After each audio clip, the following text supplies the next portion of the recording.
Se eu ficar afundando aqui, vocês me desculpem. Ok, Gama. Então, vamos a essa aulinha. Na verdade, esse módulo, doenças vasculares do fígado, ele estava programado para janeiro de 2025. Mas, diante da dificuldade que a gente teve de colocar, né, nesse momento, o professor da aula de doença hepática gordurosa não alcoólica, ou não é, doença hepática esteatótica associada à disfunção metabólica, e a gente só tem a agenda do professor para janeiro, nós fizemos essa permuta de comum acordo com a doutora Lúcia. Então, nós vamos abordar esse tema, né, que foi realocado agora, para que a gente cumpra a nossa agenda do mês, né?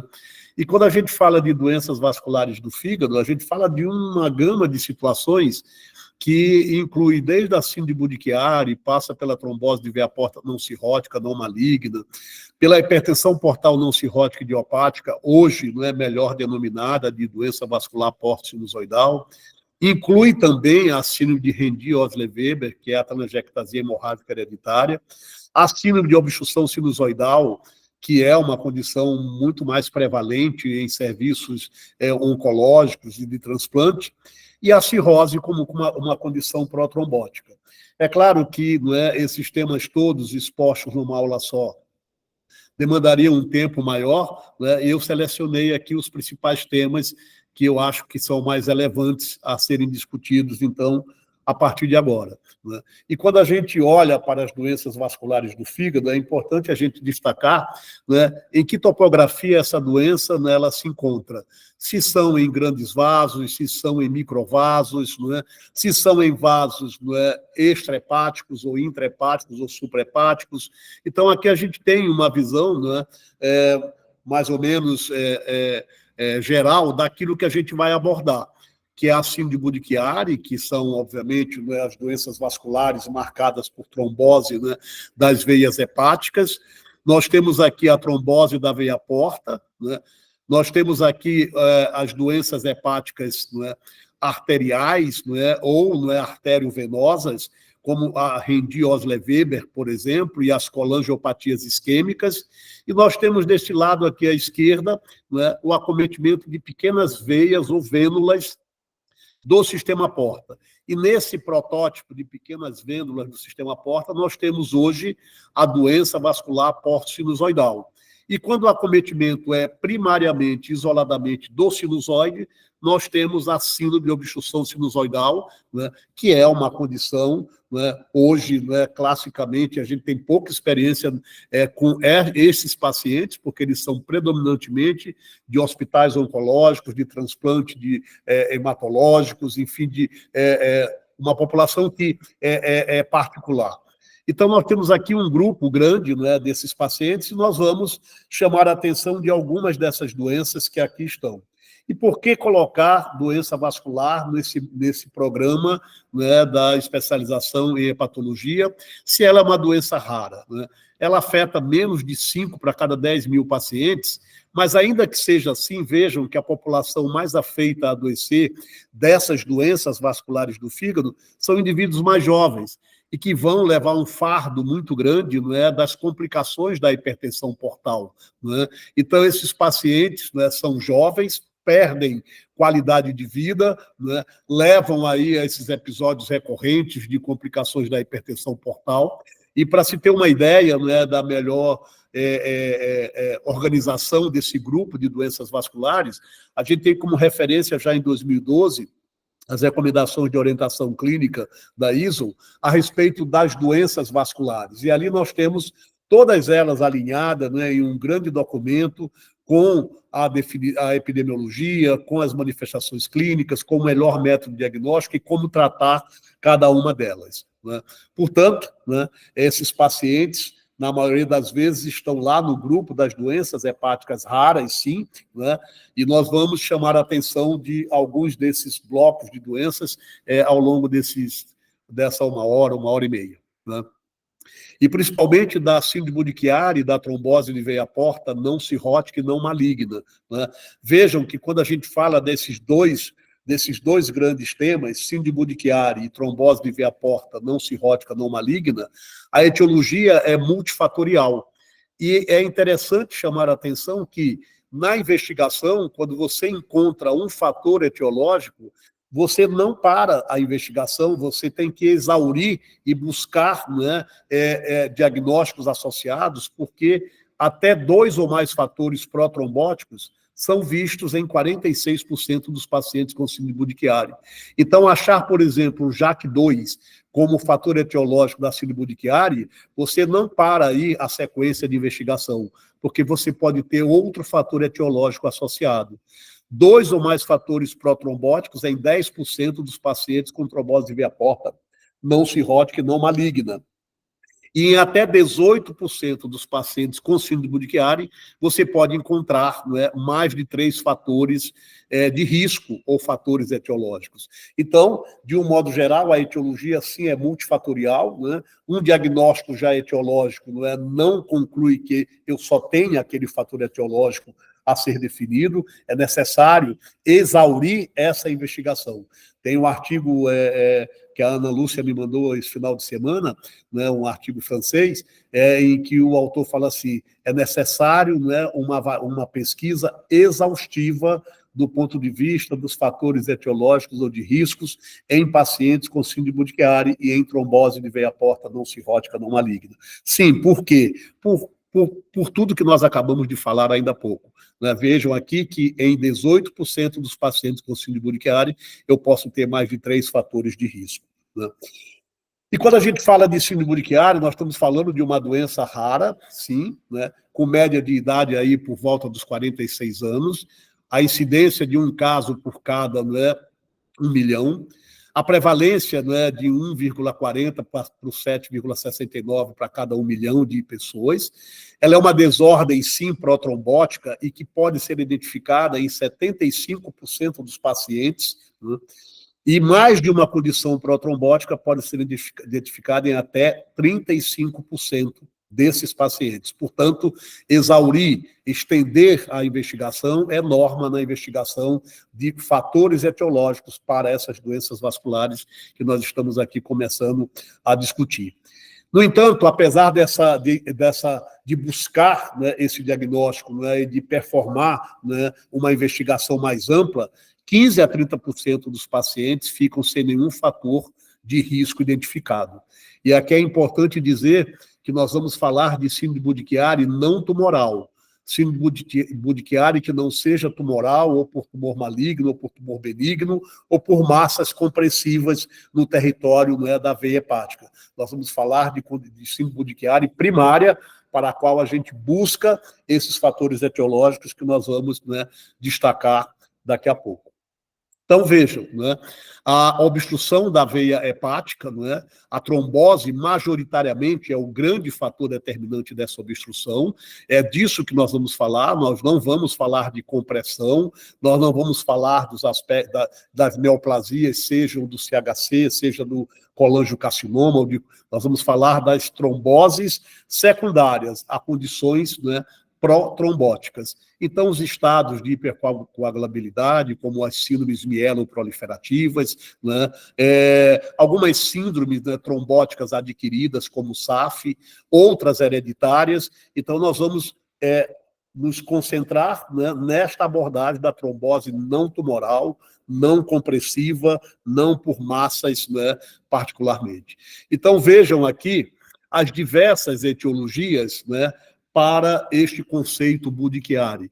Então, vejam que quando a gente olha para as diversas causas, né, aqui relacionadas nessa tabela, olha a importância da JAK2, que a gente, toda vez que é possível ter um paciente com suspeita de Budd-Chiari no ambulatório, a gente dá a importância devida, né, à pesquisa dessa mutação. Olha a prevalência dela na síndrome Budd-Chiari, 28% a 45% de todos os casos. Então, buscar, né, esta mutação genética faz parte da rotina de investigação de todo paciente com síndrome Budd-Chiari não tumoral, não neoplásica. Né? Quando esses pacientes são negativos para essa mutação JAK2, é importante, né, que a gente reconheça a possibilidade de encontrar uma outra mutação, que é a mutação no gene da calreticulina, que pode ter uma prevalência de até 3% nessa população. mas eles recomendam que você só use a mutação do gene da calreticulina naqueles pacientes com Budd-Chiari que tenham plaquetas acima de 200 mil e que tenham um baço com aumento de pelo menos 16 centímetros, porque aí você estaria buscando a possibilidade de doenças mieloproliferativas que não fossem JAK positivo. E aí a gente poderia estar lembrando, né, da mielofibrose primária, né, poderíamos estar lembrando da trombocitemia essencial. Então, a mielofibrose primária e a trombocitemia essencial são síndromes mieloproliferativas que também estão no grupo das doenças que podem se expressar com Budd-Chiari. Né? A mais tradicional delas é a policitemia vera, mas a seguir a gente tem que lembrar dessas duas condições. Então, são exatamente elas que podem não serem positivas para o JAK2 e virem com positividade para o gene da calreticulina. Então, essa mutação no gene da calreticulina faz parte da sequência de investigação nesses pacientes. As trombofilias hereditárias são outros marcadores etiológicos a serem lembrados.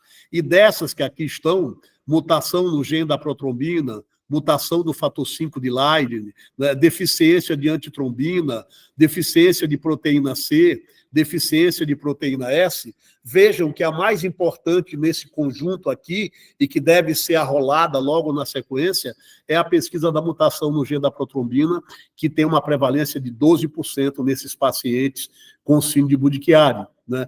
A deficiência de proteína C, a deficiência de proteína S e a própria deficiência de antitrombina tem uma prevalência mais baixa. Né? Quando a gente olha para outras condições, né, que são protrombóticas, a gente lembra da importância da síndrome antifosfolípide, cuja prevalência é em torno de 5%, e a recomendação é solicitar, né, a tríade de anticorpos para a síndrome antifosfolípide. Então, eu quero anticardiolipina, eu quero anti-beta-2 glicoproteína e eu quero anticoagulante lúpico. Então, essa trinca de autoanticorpos devem fazer parte dessa investigação e devem ser repetidos, como recomenda a Associação Americana para os Distúrbios Hematológicos, que você repita 12 semanas depois. Então, repetir esses testes após 12 semanas do teste inicial positivo. Não é? Então, é necessário, para afirmar o diagnóstico de SAF, que eu tenha um desses autoanticorpos presentes, não necessariamente os 3, não é? E que se mantenham positivo com 12 semanas, não é? Após a primeira testagem. Assim como levar em consideração a hemoglobinúria paroxística noturna. A HPN tem uma prevalência de síndrome de Budd-Chiari em 10% dos casos, né? E o diagnóstico de HPN ser pensado, né, e ser, obviamente, avaliado através de citometria de fluxo. Nós tivemos agora, nesse congresso, Patologia do Milênio, uma excelente aula de um hematologista sobre hemoglobinúria paroxística noturna e os seus efeitos adversos para o fígado, né? E, entre eles, particularmente, esse efeito trombótico, que é da síndrome de Budd-Chiari. E a gente fica achando que HPN é uma doença com predominância em trombosar o território da veia porta e da veia cava. Mas HPN pode trombosar qualquer sítio, né, venoso ou arterial. Então, aqui no universo da síndrome de Budd-Chiari, destacar também a importância da hemoglobinúria paroxística noturna. A doença de BC, ela é muito mais prevalente lá no Oriente, naquela região da Turquia, né, do que aqui no Brasil, como causa de trombose do território da veia cava ou das veias hepáticas, né, uma prevalência de 1 a 2%. E pensar em BC é pensar num diagnóstico que é essencialmente clínico, não é? Porque não tem nenhum padrão laboratorial ouro para o diagnóstico de BC, não é? É uma vasculite sistêmica, não é, de qualquer órgão, de qualquer veia, de qualquer artéria, então ela pode cursar com trombose em qualquer sítio. Quando a gente fala que ela não tem escolha, não é? A gente lembra muito do acometimento oftalmológico da síndrome de BC, né? Como muitas doenças fazem uveíte anterior, outras fazem uveíte posterior, BC é panveíte, ela não escolhe câmara do olho para adoecer, então qualquer veia, qualquer artéria, qualquer órgão pode padecer de BC. Mas, principalmente, a nossa lembrança a respeito desta vasculite sistêmica é olhar para aquela queixa que é extremamente comum das úlceras orais, não é?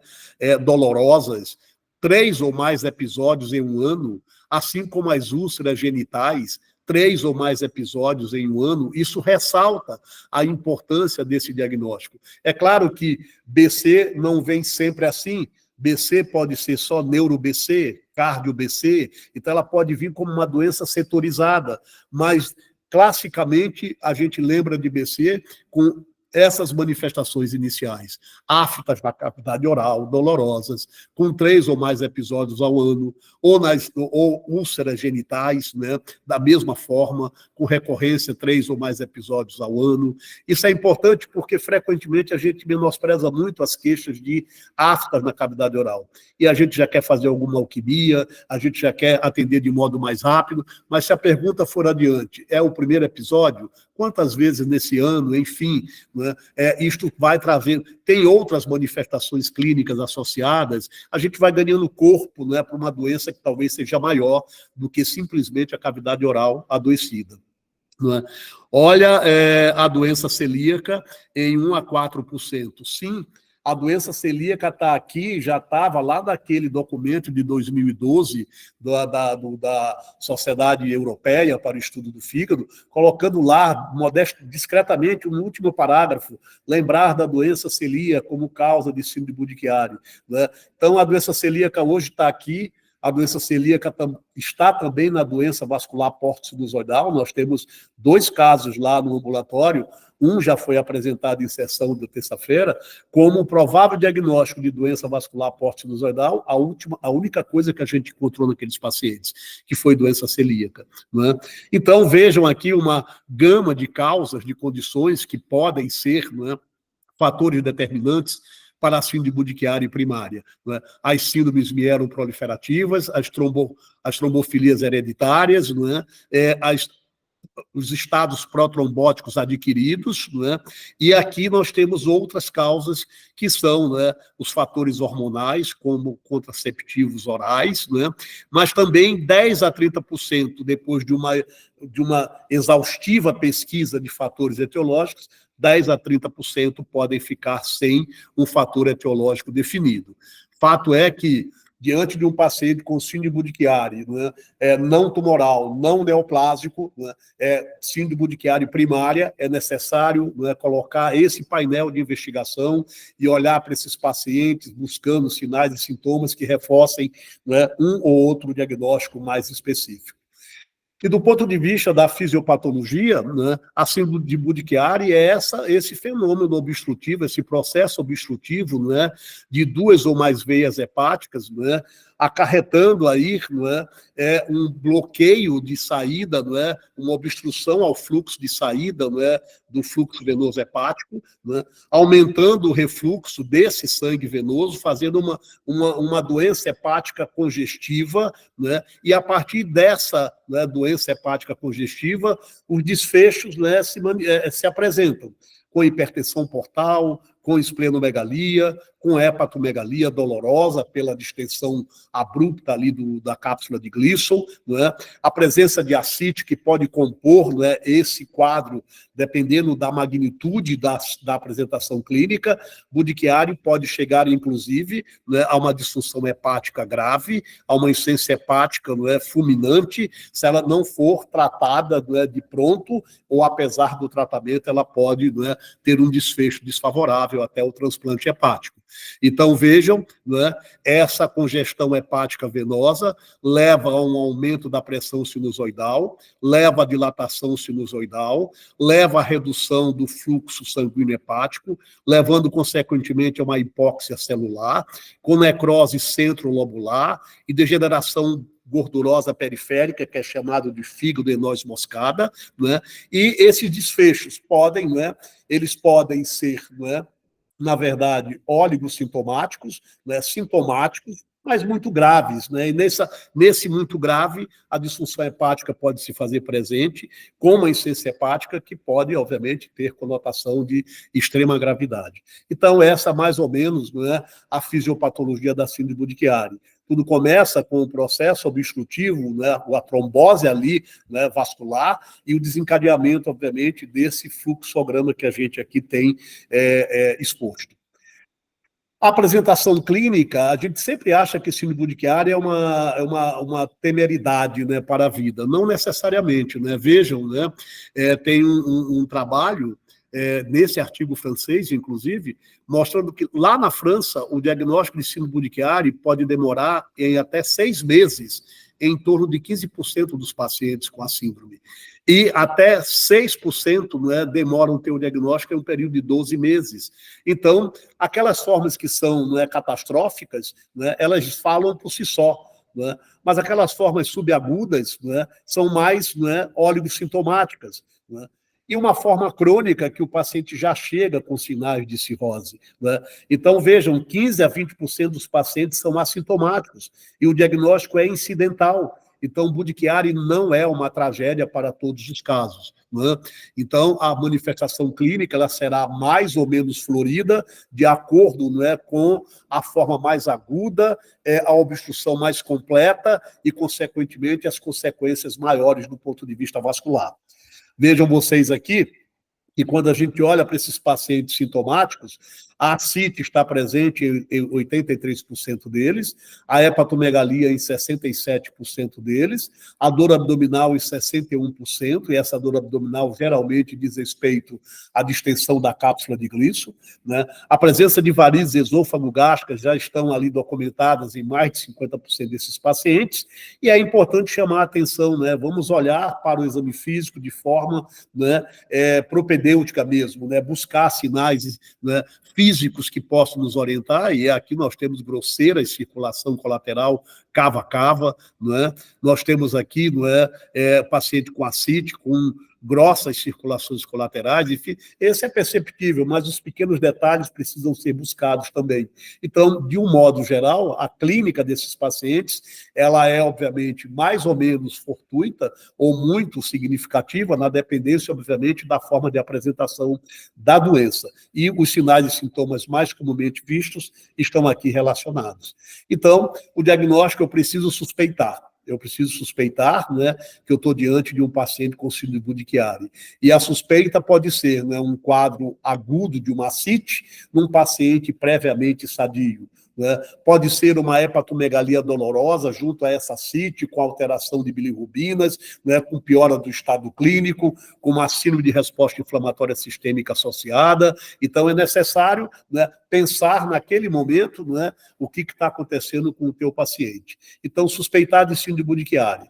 No laboratório, a gente pode ter elevação das bilirrubinas, elevação de aminotransferases, pelo efeito isquêmico ali documentado, alargamento do tempo de protrombina em casos mais graves, né? E a CIT, né, naquela frequência que a gente viu, né, na dependência, né, do grau na forma de apresentação da doença, se mais aguda, se mais crônica, se já com cirrose, se essa CIT for da Budd-Chiari e não da cirrose, né, nós teremos uma CIT, né, com concentração de proteínas, né, maiores, né, e, portanto, um líquido acítico com um comportamento de um exudato, né, diferente daquilo que a gente observa no paciente com cirrose hepática, que tem uma ascite com baixos níveis proteicos. Né? Portanto, diante dessa suspeição, né, o telefone está ali, o hematologista precisa ser acionado e a gente precisa dividir responsabilidades com ele e com radiologistas intervencionistas. Hoje a gente viu, quer dizer, eu não vi, mas no sábado, né, o encontro de hipertensão portal, a Lívia estava nos falando que o que ela ficou mais impressionada foi o quanto, né, o radiologista intervencionista ganhou em importância, né, na condução de pacientes com hipertensão portal. Sim, esses pacientes com síndrome Budd-Chiari serão, obviamente, né, pacientes multidisciplinares, em que teremos nós aqui, o hematologista, o radiologista experiente, né, e com experiência, inclusive, em intervenção radiológica. O diagnóstico inicial, ele passa primeiro pelo ultrassom com Doppler, né, e complementa-se esse estudo com ressonância e TC com contraste. A venografia hoje, né, é cada vez menos utilizada e a biópsia hepática fica para aqueles casos duvidosos, né, em que as imagens não são definidoras para o diagnóstico. Então, é essa sequência de imagens, o primeiro exame, os exames subsequentes, né, e havendo dúvida, venografia, biópsia hepática podem, né, trazer informações robustas a essas dúvidas quanto ao diagnóstico. Aqui só para mostrar, né, imagens, essas imagens são, obviamente, né, disponíveis, né, nos artigos, né, mostrando um conteúdo ecogênico preenchendo a luz das veias hepáticas, né, estenoses com dilatação proximal, isso é importante chamar a atenção. As estenoses, né, de veias hepáticas podem ser encontradas em até 15% a 30% dos pacientes com síndrome de Chiari, e essas mesmas estenoses podem ser encontradas em até 60% das vezes em pacientes com acometimento da veia cava inferior. Então, o estudo de imagem com Doppler é essencial, né, e necessário que a gente chame a atenção de que, em algum momento, esses pacientes, né, na imagem, você venha a encontrar lesões nodulares hepáticas durante o acompanhamento desses pacientes, e, às vezes, né, assim como aqui está, mais de 10 lesões com menos de 4 centímetros, hipervasculares, né, disseminadas pelo fígado. E aí cria-se, né, um grande dilema. Né? Essas lesões hipervasculares disseminadas são metástases, né? É um CHC com disseminação para o fígado, e a gente não pode esquecer, né, que a incidência cumulativa de CHC em pacientes com síndrome de Chiari que foram acompanhados ao longo de 7 anos é em torno de 6%. Né? E questiona-se qual é o limite de alfa-fetoproteína nesses pacientes que podem, né, levantar uma suspeição ou ter este biomarcador como preditivo para CHC nesses pacientes. Maior que 15, né, miligramas, né, esse é o parâmetro, né, de avaliação de maior risco. Fato é que, né, você tem hoje, né, imagens que podem ajudar, radiologistas que podem, né, ser tão bons quanto o doutor esqueci o nome dele, que fez parte da sessão de terça-feira passada, né, e que, de posse de um radiologista competente, talvez essas angústias se dissipem mais cedo do que a gente imagina. Então, aqui, mais uma vez, para mostrar, não é, o diagnóstico, não é, radiológico da síndrome de Chiari, não é? Aqui, as lesões nodulares disseminadas, não é, pelo parênquima hepático, que pode levantar suspeitas de um fígado metastático ou um fígado tumoral DCHC. Vejam múltiplos nódulos aqui disseminados. Né? E quando a gente fecha o diagnóstico de síndrome de Chiari, não é, como é que a gente trata a síndrome de Chiari? Todo paciente com o diagnóstico de síndrome de Chiari deve ser anticoagulado o mais cedo possível. O mais cedo possível. A anticoagulação, portanto, é virtual para todos os pacientes. 100% de todos os pacientes devem ser anticoagulados, a não ser que hajam contraindicações formais absolutas. A heparina de baixo peso molecular com anticoagulantes, antivitamina K, é o padrão de anticoagulação, mas os anticoagulantes orais estão aí hoje mais como ponte, ou seja, para uso posterior, desculpem, mas inicialmente, quando a gente fala de síndrome de Chiari, a gente tem que pensar como anticoagulação ideal, heparina de baixo peso molecular e Marevan, que é um anticoagulante antivitamina K. E por que a gente tem que priorizar essas drogas como anticoagulante de eleição? Nós tivemos recentemente uma paciente que a gente acompanha no ambulatório das terças. Ela tem uma síndrome de Chiari, JAK2 positivo, e em vigência de anticoagulante oral, de ação direta, com dose plena, ela voltou a trombosar a despeito da anticoagulação. Houve uma troca, ela vinha com heparina, de baixo peso molecular, depois nós trocamos para o Marevan, ela ficou só com o Marevan, mas como ela estava com dificuldade de controle de INR, junto com a hematologia, a gente optou por trocar para um anticoagulante de ação direta, e em vigência de rivaroxabana em dose plena, ela trombosou de novo. E aí a gente retomou a anticoagulação com heparina e Marevan, e hoje ela está com Marevan, mantendo o NR de 3, 2,5, 3, e o melhor momento da vida dessa paciente tem sido nos últimos meses. Então, anticoagulação plena.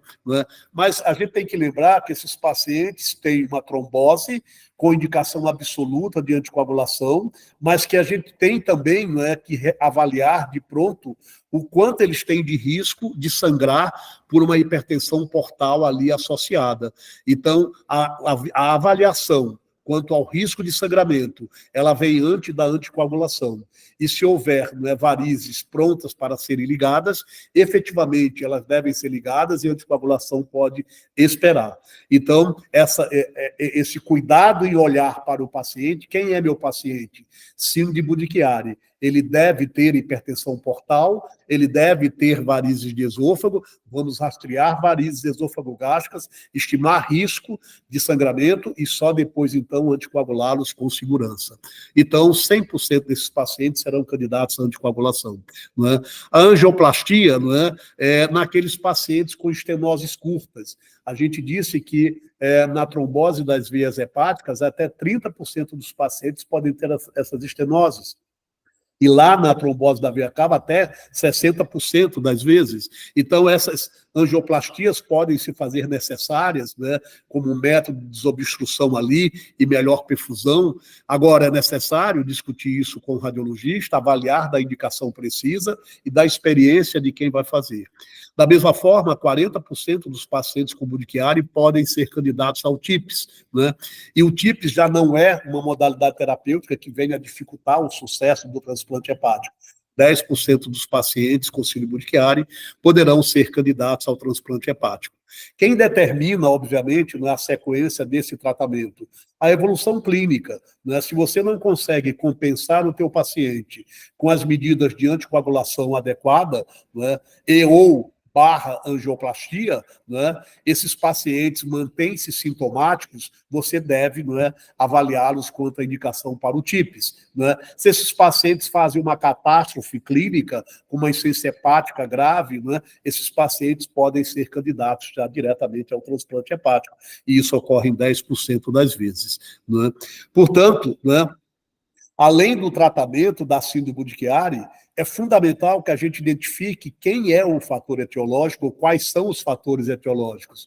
Se eu tenho um paciente que ele tem mutação JAK2, e essa mutação JAK2 está associada a um diagnóstico de policitemia vera, eu vou tratar esta síndrome mieloproliferativa. Da mesma forma que eu deveria tratar quem tem mielofibrose primária, ou quem tem trombocitemia essencial, quem tem SAF, a SAF, o tratamento já é, né, a anticoagulação definitiva. Então, identificar o fator, né, etiológico, tratar esse fator etiológico, né, ficar atento, como eu disse, né, à hipertensão portal, né, e, efetivamente, né, vigiar e cuidar da hipertensão portal antes da anticoagulação é regra básica na conduta terapêutica desses pacientes. Então, gente, né, a respeito de síndrome Budd-Chiari, eram essas as informações breves que eu queria trazer para vocês, né, dada a importância do assunto, né, como é que a gente conduz esses pacientes. Então, é necessário que, né, esses pacientes que têm Budd-Chiari crônico sejam candidatos a rastreamento para CHC. A gente viu que em um follow-up de 7 anos, né, 6% desses pacientes, né, evoluíram para carcinoma hepatocelular. Né? Então, olhar para a síndrome Budd-Chiari, o diagnóstico da agora e quem é o fator etiológico, e essa anticoagulação, ela deve ser para a vida toda. Né? E mesmo que esse paciente transplante, no pós-transplante imediato, ele já é candidato à anticoagulação para mantê-la vitalícia, né, para não perder o enxerto.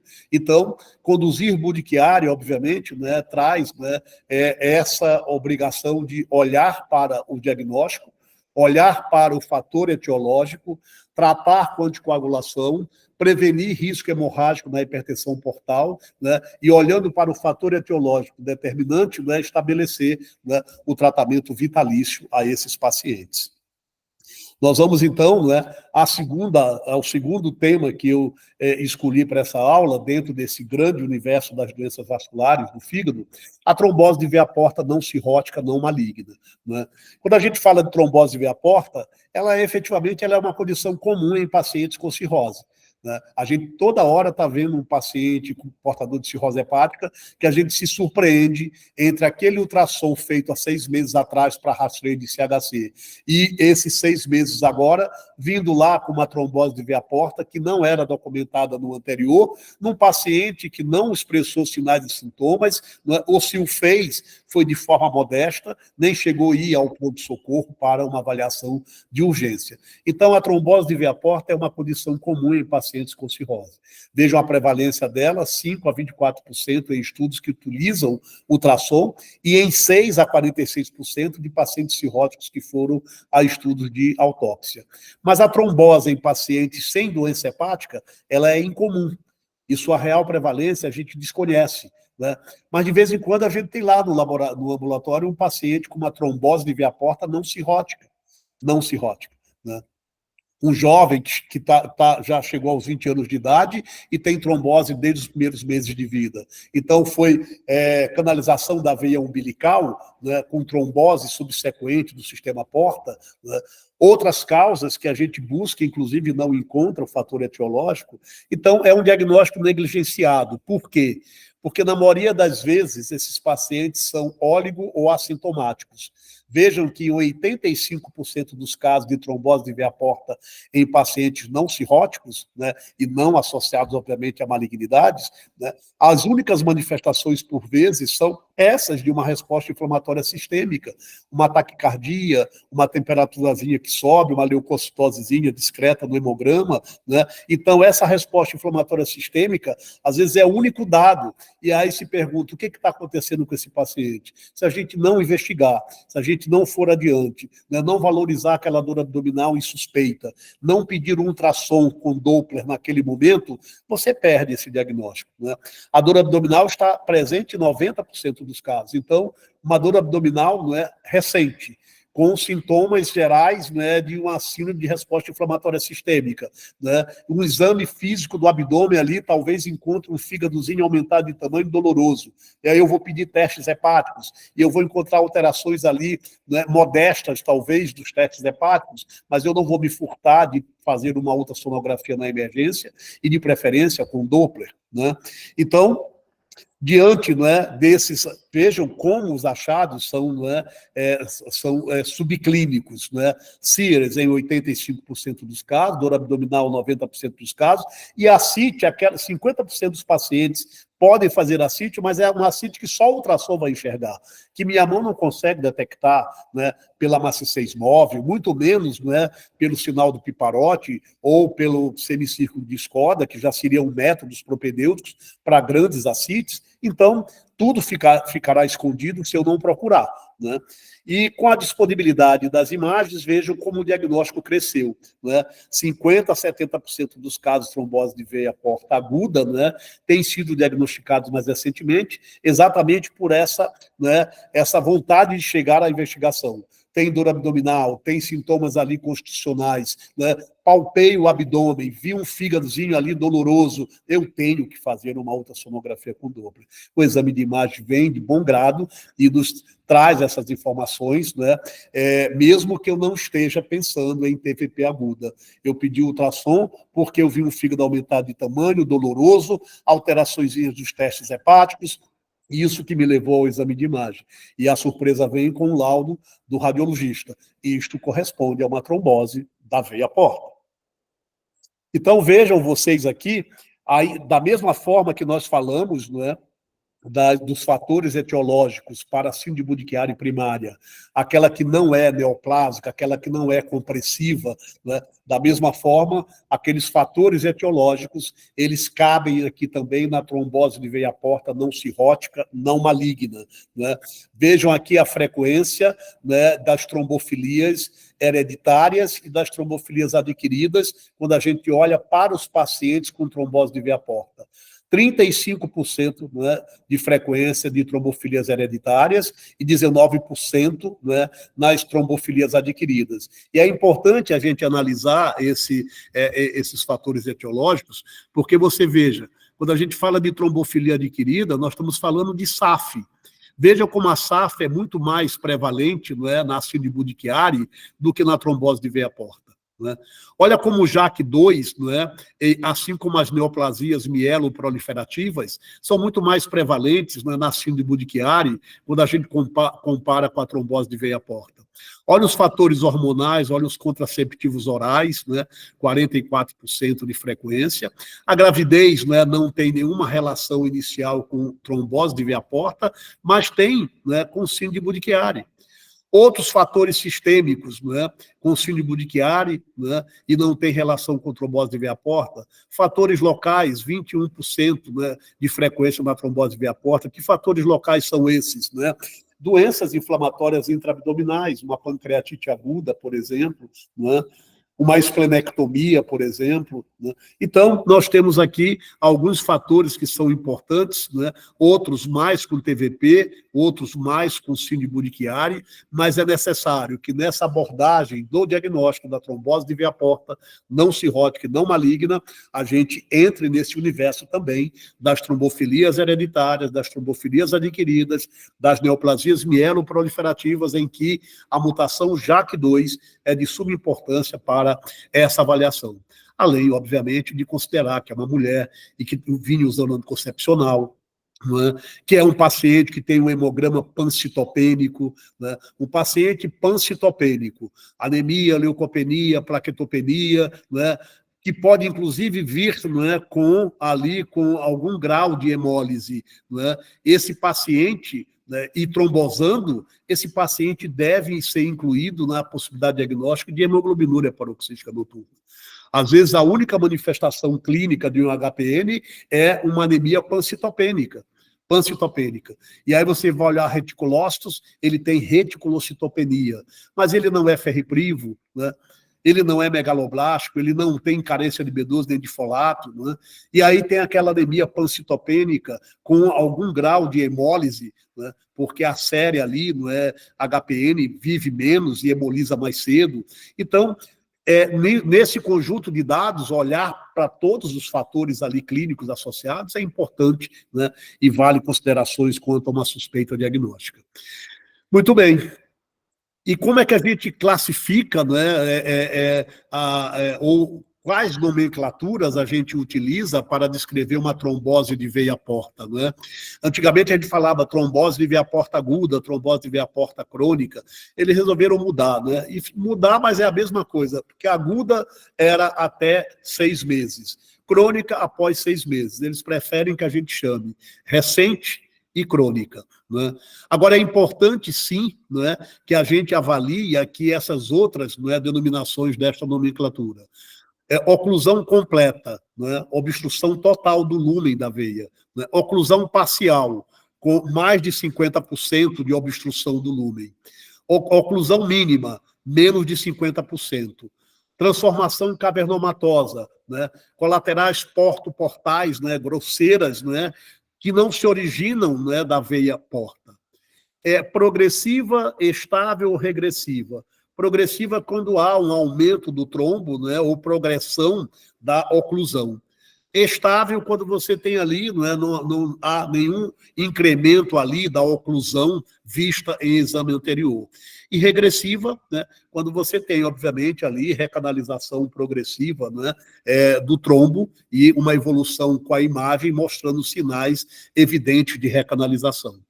Então, essa nomenclatura ela é importante, principalmente na tomada de decisão quanto à indicação terapêutica. Quem eu vou anticoagular, né, e por que eu vou anticoagular. É importante dizer a vocês que cavernoma, antigamente, era um conceito que definia, tanto do ponto de vista radiológico, quanto do ponto de vista clínico, que a presença de um cavernoma, isto era sinônimo de trombose de veia porta crônica. A gente sabe que hoje cavernoma se forma, né, já com 15, 30 dias após o início de uma trombose aguda. Então, o cavernoma não se presta mais para, né, categorizar, ou ser divisor de águas entre o que é agudo e o que é crônico, visto que ele pode se formar tão precoce quanto 15 a 30 dias do evento agudo. Né? Então, é necessário, nesses pacientes, que a gente avalie sinais e sintomas. É uma trombose de veia porta sintomática? É uma trombose de veia porta, não é, com piora clínica? É uma trombose de veia porta em que há oclusão total do lúmen da veia? Ou é uma oclusão parcial? Parcial com mais de 50%, com menos de 50%, não é? Porque são essas características que vão definir quem será anticoagulado e quem não será anticoagulado. A classificação mais utilizada, não é, para, não é, definir, não é, o grau de trombose de veia porta em relação ao grau de oclusão é essa classificação cirúrgica de Erdel, que até comentaram na hepatologia do milênio como sendo a mais tradicional, e sim, porque ela é bastante clara, não é? Grau 1, menos de 50% de oclusão. Grau 2, 50% a 100% de oclusão, com mínima extensão para a veia mesentérica superior. Grau 3, trombose completa, né, e com envolvimento proximal, né, da veia mesentérica superior. Grau 4, trombose completa, tanto da veia mesentérica, da veia porta, quanto da veia mesentérica superior. Então, claro que, quando a gente olha para o grau 3 e para o grau 4, nós temos aqui, não é, um sinalizador de catástrofe, porque uma trombose de veia porta que se estende para a veia mesentérica superior, ela será mais sintomática, ela trará, obviamente, mais sinalizadores clínicos de que ali o cirurgião também tem que estar perto do clínico, do radiologista e do hematologista, porque isso pode coincidir com, né, uma síndrome vascular intestinal, com isquemia intestinal, né, e essa catástrofe pode ser exatamente de êxito letal na maioria desses pacientes. Então, a classificação cirúrgica, né, para a trombose de veia porta, ela é também, não é, obviamente, ela se correlaciona com, né, sinais e sintomas mais exuberantes ou não, né, e maior gravidade, né, na evolução desses pacientes. Então, aqui só para mostrar, né, a oclusão de menos de 50%, a oclusão com mais de 50% e a oclusão de 100%, né, seja, né, no território da veia porta intrahepático, extrahepático, né, e a importância dessa classificação ela é tanto, né, prognóstica, sim, né, quanto do ponto de vista da conduta terapêutica. Então, TVP aguda e isquemia intestinal traz uma taxa de mortalidade de até 60%. Então, uma trombose de veia porta que se estenda à veia mesentérica superior, a luz vermelha se acende, né? O diagnóstico tem que ser precoce, a anticoagulação tem que ser precoce e tem que ser plena, né? Isso reduz para 2 a 20% os casos de isquemia intestinal. Então, um paciente que está com uma trombose de veia porta, né, que era, né, parcial e que piora na evolução clínica, fica mais sintomático, com dor abdominal intensa e poucos sinais clínicos, né, de peritonismo, né? Essa é a característica da isquemia intestinal. Muita dor e pouco achado físico no exame do abdômen. Com hematoquesia, né, esses achados físicos escassos que eu acabei de falar, né, na presença de uma acidose metabólica, com ascite progressiva, esse paciente é uma catástrofe clínica, né? Então, mais uma vez, né, suspeitar.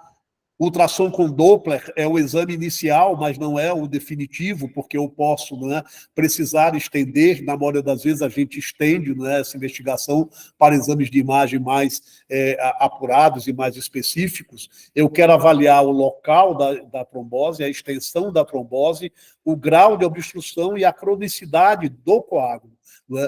E esses fatores é que determinam, né, prognóstico, e esses fatores é que determinam quem eu vou tratar, quem eu vou só observar, né? Portanto, o tratamento da trombose de veia porta não cirrótica, não maligna, é prevenir extensão do trombo para a veia mesentérica superior. É prevenir, portanto, isquemia intestinal.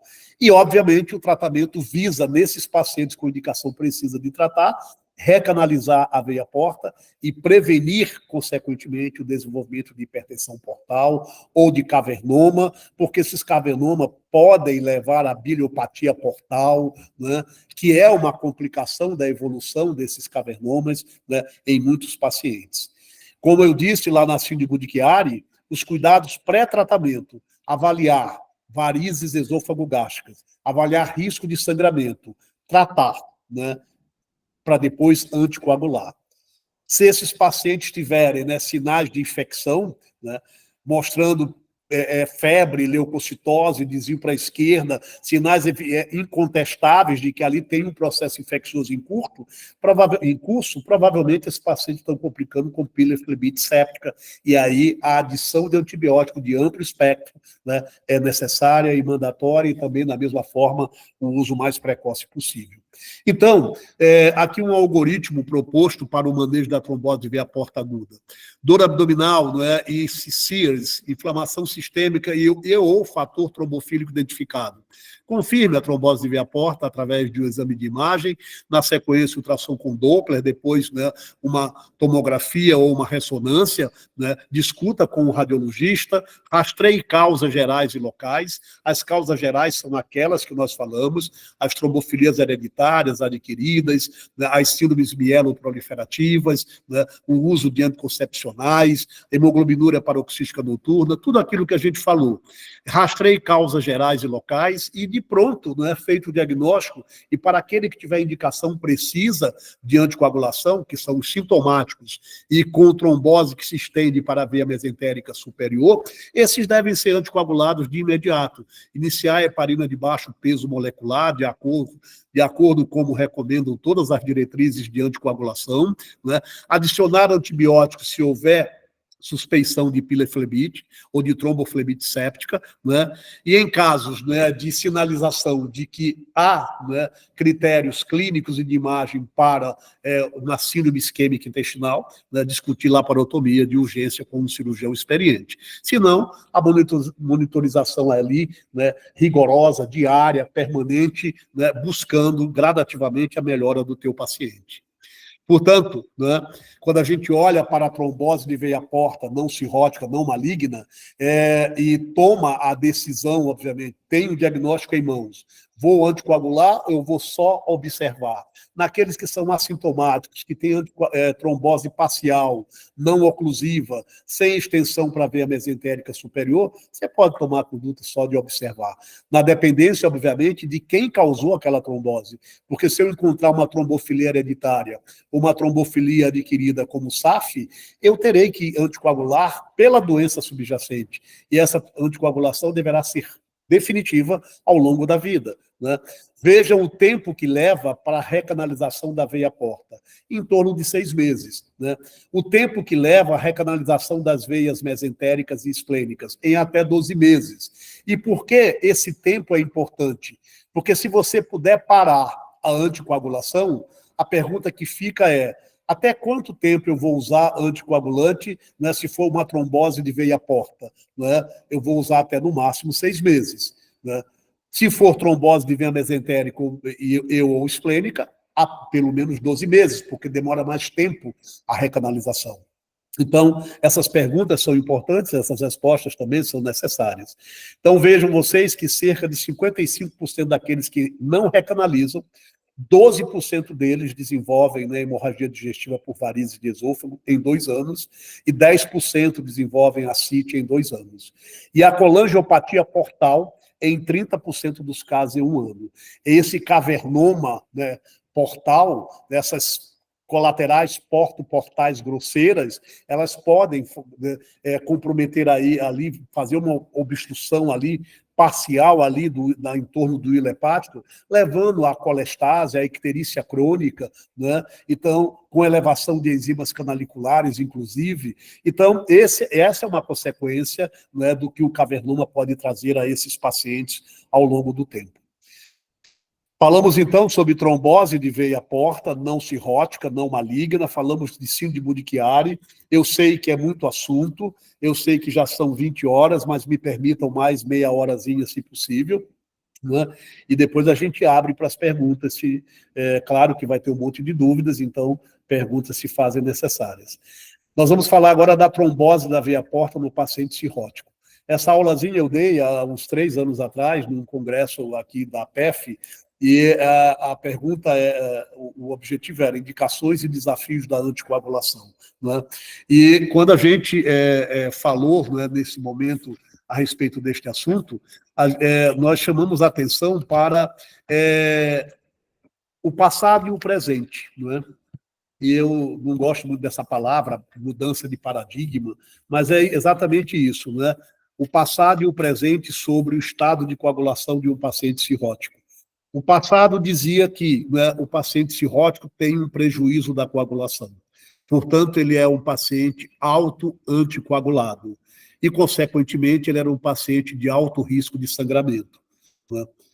A decisão naquela época, né, de corrigir possíveis discrasias sanguíneas nesses pacientes era baseado no NR.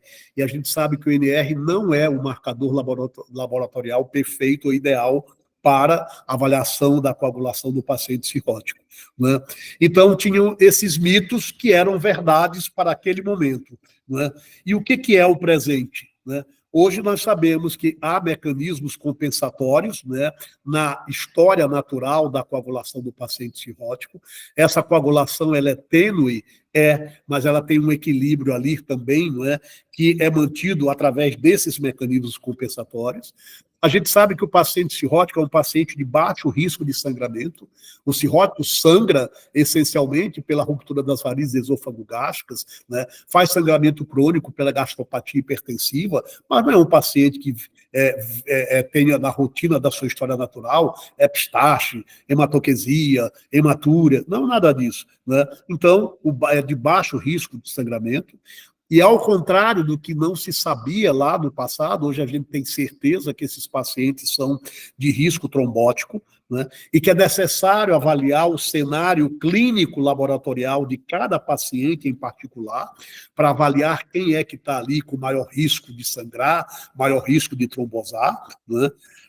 É necessário também entender hoje que, se no passado a gente dizia o paciente cirrótico é um paciente auto-anticoagulado, hoje a gente discute anticoagulação para prevenir e para tratar trombose, não é, com relativa segurança nesses pacientes portadores de cirrose hepática. Então, né, quando a gente olha para a história natural dos pacientes com cirrose hepática, né, a ideia de que eles eram anti-autocoagulados e, consequentemente, eram discrásicos, não. O sangramento que se vê na frequência desses pacientes é, né, ruptura de varizes esôfago-gástrica. Ainda que, né, os intensivistas, né, temem em querer transfundir plaquetas para fazer endoscopia, temem em querer dar plasma fresco quando o paciente cirrótico está internado numa UTI, né? Ainda que eles temem achar que vão corrigir a coagulação dos pacientes com essas perfumarias, né, que na verdade fazem mais mal ao paciente do que bem, né, porque estimulam lesão endotelial, aumentam aí a cascata de atividade inflamatória nesses pacientes. Ainda assim, hoje a gente tem certeza, se a gente pudesse convencer cada um deles de que, não é, aqueles 40 mil de plaquetas no paciente cirrótico, ele sabe conviver com aquelas plaquetas, elas são seguras para aqueles procedimentos e que não há necessidade de fazer, né, transfusão de plaquetas, né, e muito menos na, né, indicação de plasma fresco querendo corrigir INR e etc., né, seria tão bom porque eles estariam ali cientes de que o passado ficou no passado e o presente, né, traz novas informações que são, obviamente, mais atuais. Então, a cirrose hepática era um estado de auto-anticoagulação. Hoje, isto é mito, né? A verdade é outra, e é o que a gente falou para vocês, né? Mecanismos compensatórios, essa tênue, né? Esse tênue equilíbrio de proteínas da coagulação, né, com anticoagulantes endógenos, né, apesar da deficiência de ambos, né, nós temos, apesar das plaquetas baixas, essas plaquetas elas continuam sendo, né, ativadas, elas continuam formando o trombo plaquetário, a geração de trombina continua sendo efetiva, né, e a gente tem ali um corte de que, né, até 56 mil plaquetas, a geração de trombina nesses pacientes é absolutamente normal, mas a gente vê pacientes com 40 mil plaquetas e ainda assim eles coagulam, então parece que esse valor de 56 mil não é 56 mil, pode ser menos, não é? Então nós temos aqui, né, esse reequilíbrio da hemostasia do paciente cirrótico, tornando esse paciente um paciente que não é, né, de alto risco hemorrágico e um paciente que é de alto risco trombótico, né? Então, a cirrose hoje é um estado pró-trombótico classicamente reconhecido. E se a gente olhar, né, para esse slide que aqui está, ele resume de modo assim, simples e objetivo, né, esse risco, né, protrombótico que o paciente cirrótico tem. Vejam vocês que quando a gente olha para as plaquetas, né, do paciente cirrótico, no Child A, elas já estão diminuídas. No Child B, elas diminuem mais ainda. Né? Então, à medida que a doença progride, né, nós vamos tendo um território ali, um universo de plaquetopenia que é explicada pelo hiperesplenismo, daquele baço cronicamente aumentado, daquela hipertensão portal, né, que representa ali no paciente cirrótico, ou o paciente cirrótico representa 60% ou mais de todas as hipertensões portais, né? Então, a gente olha para as plaquetas e fica ali, não, isto é da história natural da cirrose. Quando a gente olha para o fibrinogênio começa a se depletar no Child B. No Child C, ele já a concentração de fibrinogênio é bem menor, né? A vitamina K também vai se depletando, né, à medida que a doença avança. E olhem para a proteína C. Com a proteína C, que é um anticoagulante endógeno, né, que é produzido também pelo fígado. Né? Aliás, é importante dizer a vocês, quase todos os fatores de coagulação são de síntese hepática, exceto o fator 8. O fator 8 ele vem do endotélio vascular. A maior produção do fator 8 é endotélio vascular. Mas do 1 ao 13, exceto o 8, todos estão ali predominantemente do fígado. Né? Os anticoagulantes endógenos, da mesma forma. Então, a proteína C vai estar também, né, depletada à medida que a cirrose fica mais grave, né, à medida que eu vou avançando na doença hepática crônica. Né? E quando a gente olha para os procoagulantes, da mesma forma, vejam, todos os procoagulantes também vão diminuindo, né? Mas, diminuindo o plasminogênio, diminuindo a antitrombina, né? Mas olha o fator de von Willebrand. Olha como o fator de von Willebrand desse lado de cá se encontra aumentado. Por que o fator de von Willebrand aumenta? Porque ele também é um produto do endotélio vascular. Então, nós já temos aqui duas informações que são nobres. A despeito da cirrose hepática, depletar as proteínas da coagulação e depletar os anticoagulantes endógenos de um modo geral, o fator 8 está em produção normal ou aumentada, assim como o fator de von Willebrand, porque ambos são produtos do endotélio vascular. E olha que interessante, quando eu olho para o fator 8 e o vejo em níveis séricos, né, normais ou maiores, porque ele está ali, obviamente, né, integralmente sendo secretado pelo endotélio vascular, quem é que inativa o fator 8? Quem inativa o fator 8 é a proteína C. Ora, esse anticoagulante endógeno, né, que também está depletado na história natural da cirrose e que tem como papel vital, né, inativar o fator 8, ele já não cumpre com o seu papel. Então, de um lado, eu tenho um anticoagulante endógeno depletado, do outro lado, eu tenho, né, o fator 8, né, ali ativo e, consequentemente, a vida média dele permanecerá maior, porque eu não tenho o seu inibidor. Então, eu tenho um fator protrombótico, que é o fator 8 aumentado. Da mesma forma, né, o fator de von Willebrand. De onde vem o fator de von Willebrand? Ele vem do endotélio vascular. Qual é a grande função do fator de von Willebrand? Né, transportar o fator 8 na circulação. 2, estimular a adesão e agregação plaquetária. Ora, né, as plaquetas estão baixas, verdade, mas ainda assim elas são funcionantes. Por quê? Porque o fator de von Willebrand está ali para estimular a adesão e agregação plaquetária.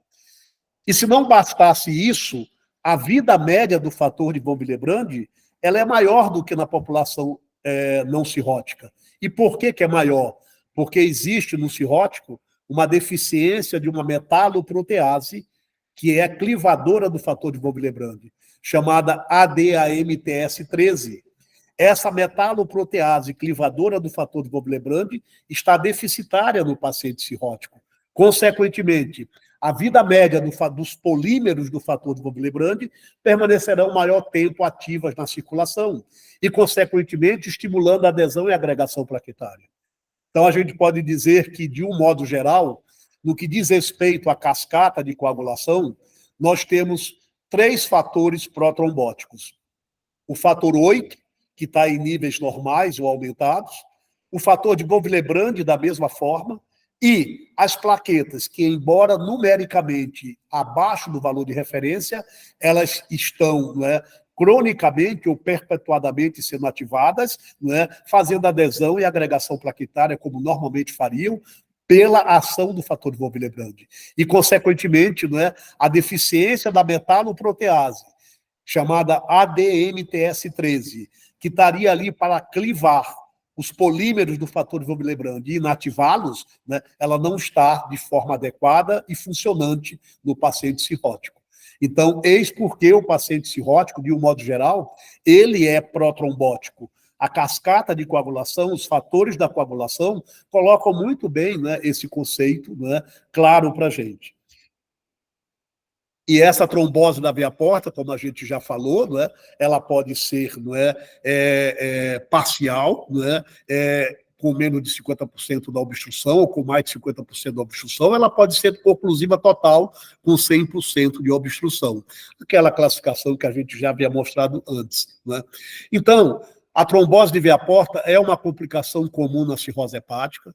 Sugere-se que, e aí estatisticamente, às vezes vai para 40%, mas de um modo geral, 10 a 27% dos pacientes durante a progressão da doença terão uma trombose de veia porta, e principalmente à medida que eles ficam mais cirróticos, no sentido do avançar da doença, o CHIDE-C trombosa mais do que o B, que trombosa mais do que o A.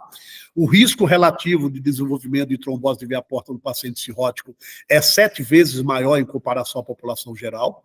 O CHIDE-PUG-A, olha a incidência de trombose, em 1 a 5 anos, respectivamente, é de 5 a 7,5%. Mas olha o CHIDE-PUG-C, 15 a 23% de incidência, e 7 a 16% já no primeiro ano. Então, o CHIDE-PUG-C trombosa mais do que o B, que trombosa mais do que o A, e em cerca de 75% dos pacientes, a trombose de veia porta é parcial. Portanto, é uma trombose não grave, pouco sintomática, na maioria das vezes assintomática, inclusive, entre os 6 meses daquele rastreamento de CHC para os 6 meses de hoje, eu me deparo com uma trombose que não havia no ultrassom passado. 75% dos pacientes, a trombose da veia porta é parcial, e 50% deles recanalizam espontaneamente no período de 3 a 6 meses. Portanto, nesses pacientes não haveria indicação, obviamente, de anticoagulação, a não ser que esse paciente seja candidato ao transplante de fígado. Portanto, todo paciente cirrótico com trombose de veia porta candidato a transplante de fígado deve ser o mais precocemente anticoagulado, com aquelas vigilâncias todas para a hipertensão portal. Essa anticoagulação deve seguir-se até o transplante chegar. E observem aqui um outro estudo que é interessante: entre pacientes submetidos a transplante hepático, a prevalência de trombose de veia porta foi maior com cirrose pós-NASH, independente de outros fatores de risco.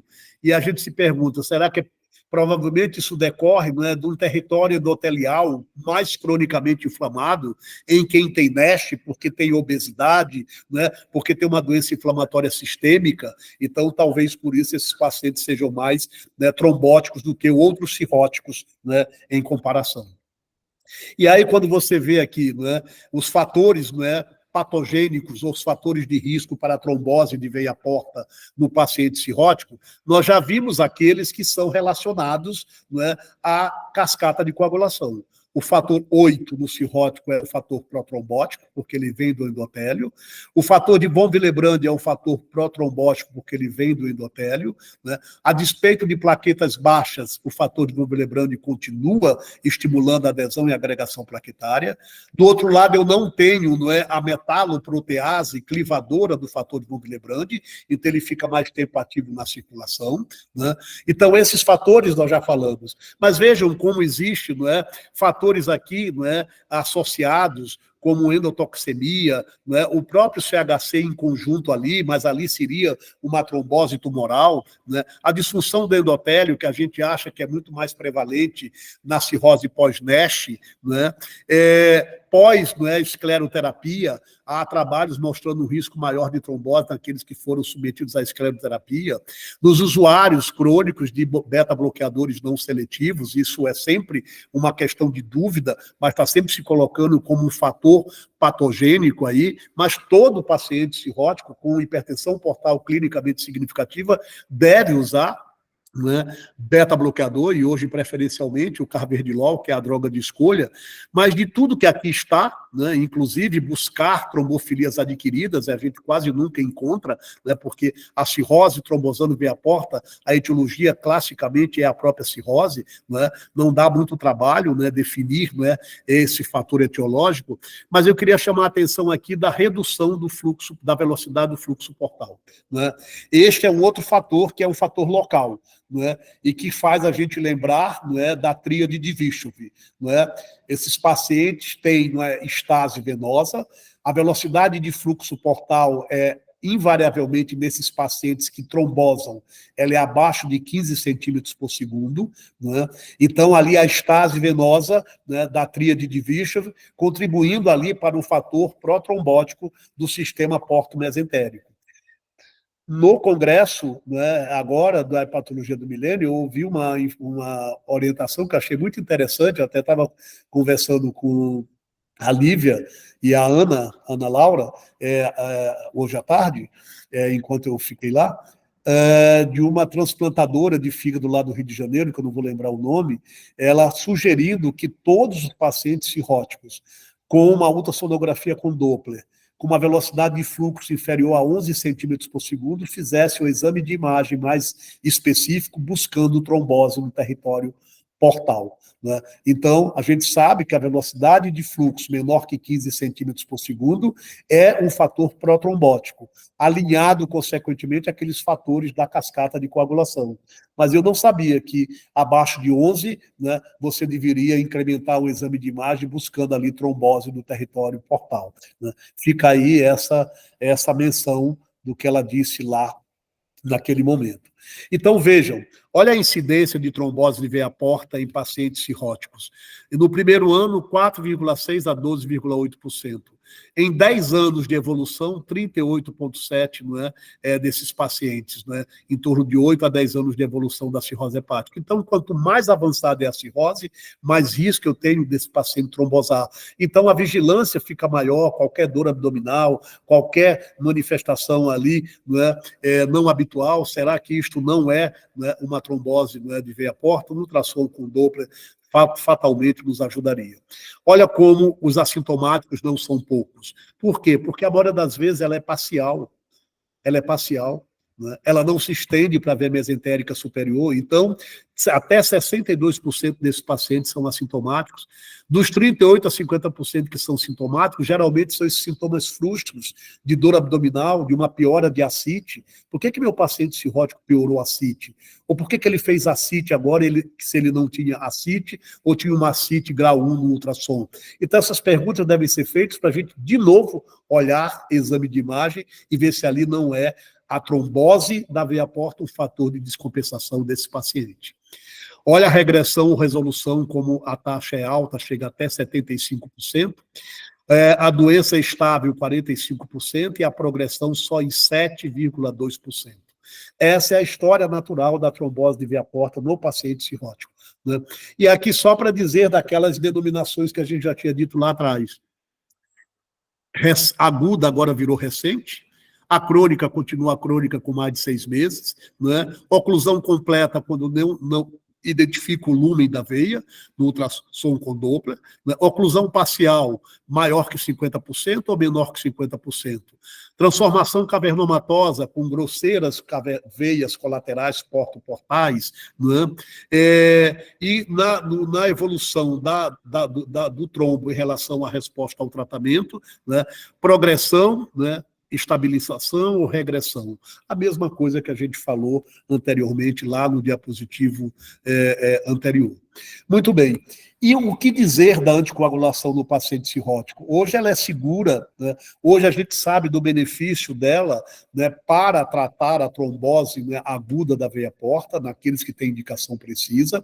A gente sabe do benefício dela como medida terapêutica profilática em pacientes cirróticos que estão internados e acamados, né, em um leito de UTI, por exemplo. Então você tem que estimar se aquele paciente, né, você incluir ele em score de risco para a trombose, e se ele preencher score de risco para a trombose, você tem segurança de anticoagular esse paciente, sim, né, respeitando, né, obviamente, né, a vigilância, né, da hipertensão portal, respeitando, né, obviamente, né, os parâmetros de anticoagulação que você almeja.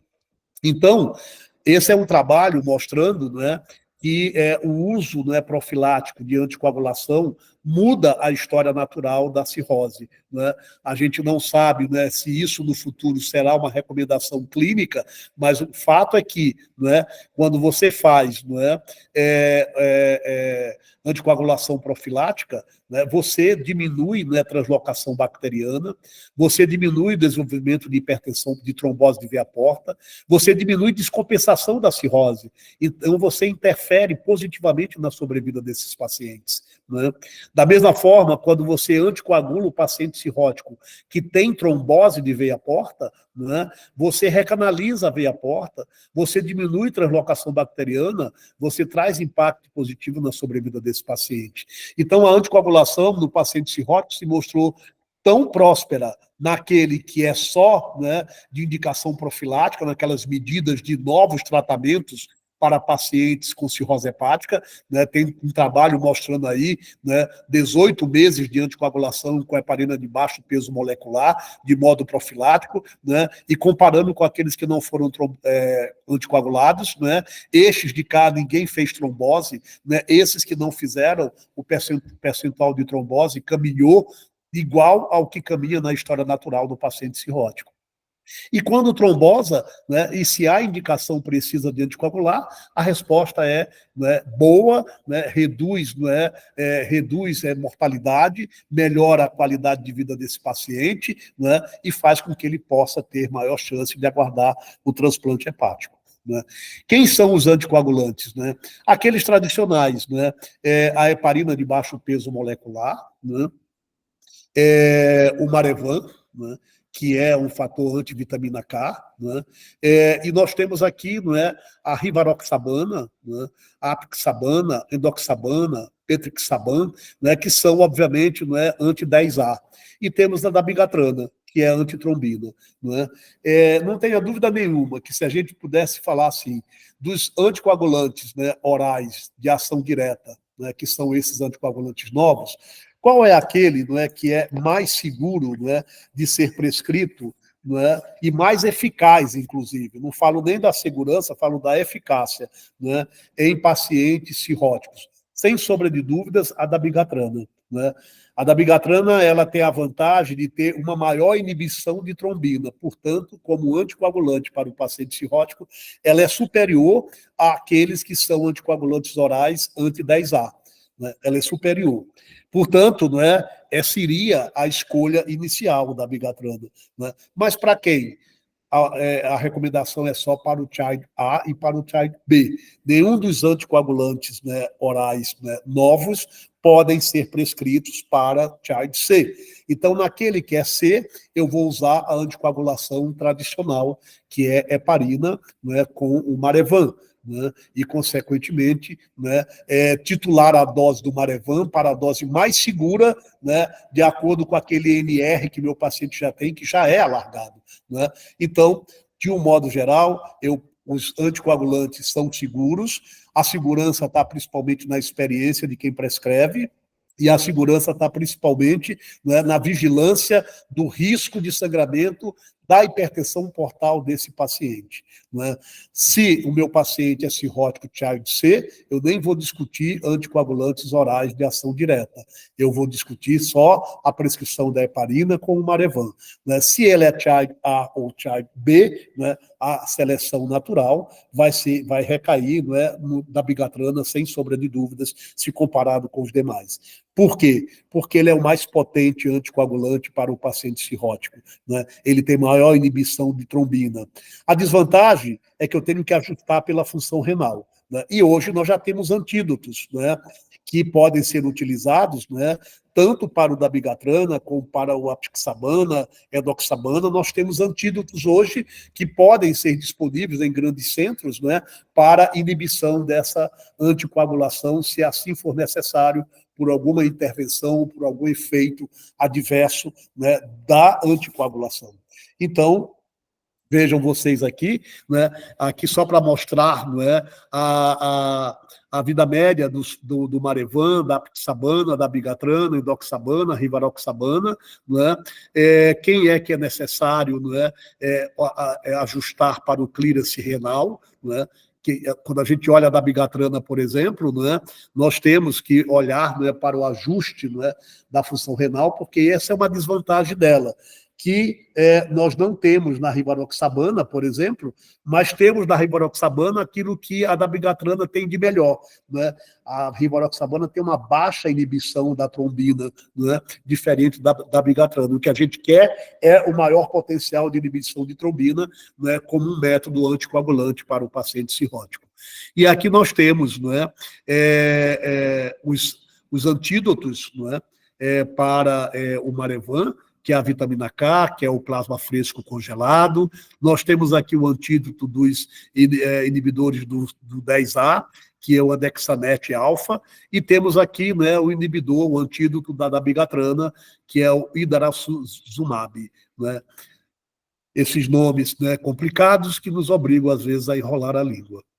Então, vejam aqui, né, a vitamina K, né, da heparina de baixo peso molecular, ainda que a protamina não seja um excelente antídoto para a heparina de baixo peso molecular, né, ela foi feita para a heparina de alto peso molecular, ainda assim eu posso utilizá-la, né, como antídoto para aquele momento de, né, coibir, né, risco hemorrágico ou interromper a anticoagulação para intervenções necessárias e de urgência.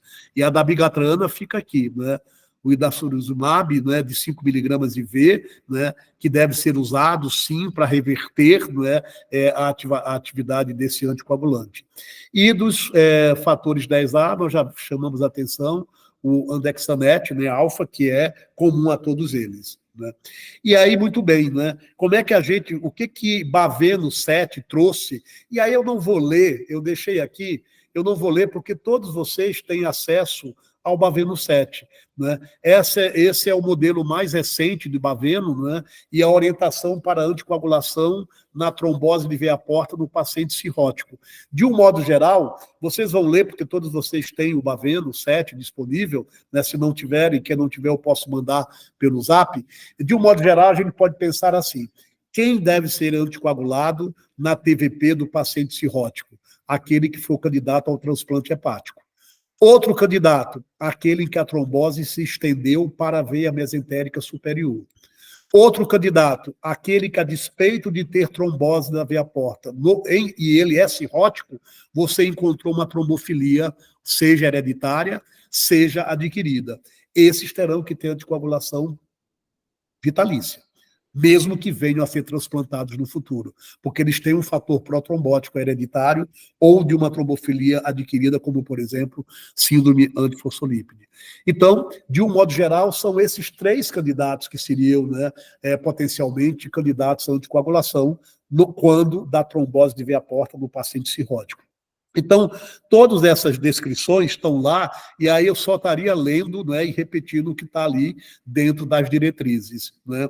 Vejam que aqui é importante chamar a atenção, há papel para o TIPS, sim, o TIPS é recomendado em pacientes com trombose do tronco da veia porta, sem recanalização com anticoagulação, especialmente em pacientes listados para o transplante de fígado. Então, isto é, obviamente, não é, um dado novo no Baveno 7 que não tinha no Baveno 6, e é importante, então, há papel, sim, para o TIPS na trombose de veia porta do paciente cirrótico, né? E aqui, falando sobre os anticoagulantes orais, né, de ação direta, dizendo o quanto eles são seguros, né, e quem é que deve ser escolhido, quem é o melhor e por que é o melhor. dabigatrana sempre é a melhor escolha, porque tem maior potencial de inibição da trombina. Não é? E o único ajuste que a gente deve ter é a atenção ao clearance de creatinina desses pacientes. Né? Muito bem. E aí, finalmente, né, a doença vascular porto-sinusoidal. A doença vascular porto-sinusoidal são 9 slides, vejam vocês aqui. Na verdade, esse nome é uma nova definição para uma antiga entidade clínica. Ela já foi chamada de tanta coisa. Ela já foi chamada de hiperplasia nodular regenerativa, de transformação nodular parcial, de venopatia portal obliterativa, de cirrose septal incompleta, de hipertensão portal não cirrótica, de esclerose hepatoportal, né, de fibrose portal não cirrótica e de hipertensão portal idiopática. Né? E hoje, mais recentemente, ela foi chamada de hipertensão portal não cirrótica idiopática. E, a partir de 2019, encontrou-se a melhor terminologia para esta condição, que é doença vascular porto-sinusoidal. E por que este nome é mais apropriado? Né? Nós vamos ver daqui a pouco. Então, vejam, né, uma doença muito antiga, né, que já teve várias denominações e que agora, né, charmosamente, a gente chama de doença vascular porto-sinusoidal. Eu achei interessante esse artigo aqui, porque eles foram fazer, né, uma pesquisa entre médicos, né, sobre se eles sabiam, se eles reconheciam, se eles tinham conhecimento desta condição. Né, e vejam que, né, conhecimento claro, né, é a fatiazinha azulzinha, né, um vago conhecimento, né, e total desconhecimento. Né? A maioria não sabia, né, o que era doença vascular porto-sinusoidal. Né? Então, é importante que a gente conheça essa doença de vez em quando, de vez em quando não, eu digo até que uma vez, pelo menos, a cada 2 meses, a gente tem um paciente lá cuja suspeita é de doença vascular porto-sinusoidal. Né? Então, vejam, antes de 2011, ela era chamada de hiperplasia nodular regenerativa, esclerose hepatoportal, venopatia portal obliterativa, hipertensão portal idiopática. Em 2011, ela foi catalogada como hipertensão portal não cirrótica idiopática, e a partir de 2019, o grupo de interesse em estudo das doenças vasculares do fígado, principalmente os franceses, otimizaram essa nova denominação de doença vascular porto-sinusoidal. Né? Então, vejam que essas entidades, todas antigas, elas foram agrupadas sobre essa denominação, não é? De doença vascular porto-sinusoidal, que ficou comidinha aqui. Então, vejam, né? Entidade clínica, hipertensão portal idiopática, ou hipertensão portal intrahepática não cirrótica.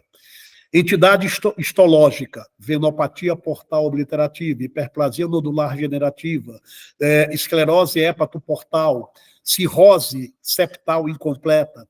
Esse conjunto de coisas do passado, né, se juntou numa denominação atual, que é doença vascular porto-sinusoidal. Sem que haja cirrose, né?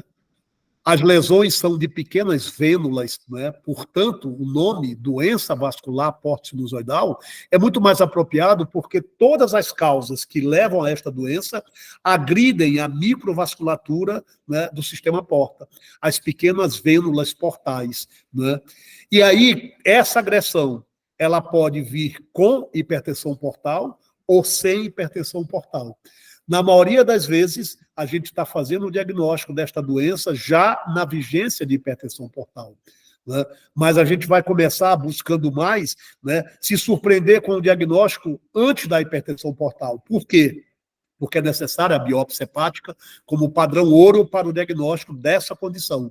Então, em qualquer alteração crônica de enzimas que você não tenha diagnóstico etiológico definido, você vai querer biopsiar.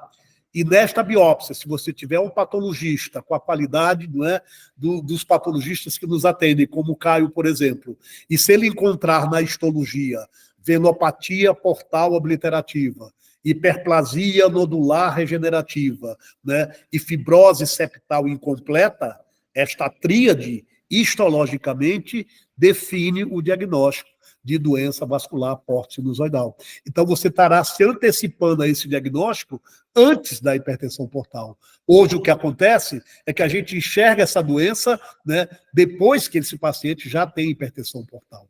Então, isto é importante considerar e chamar a atenção.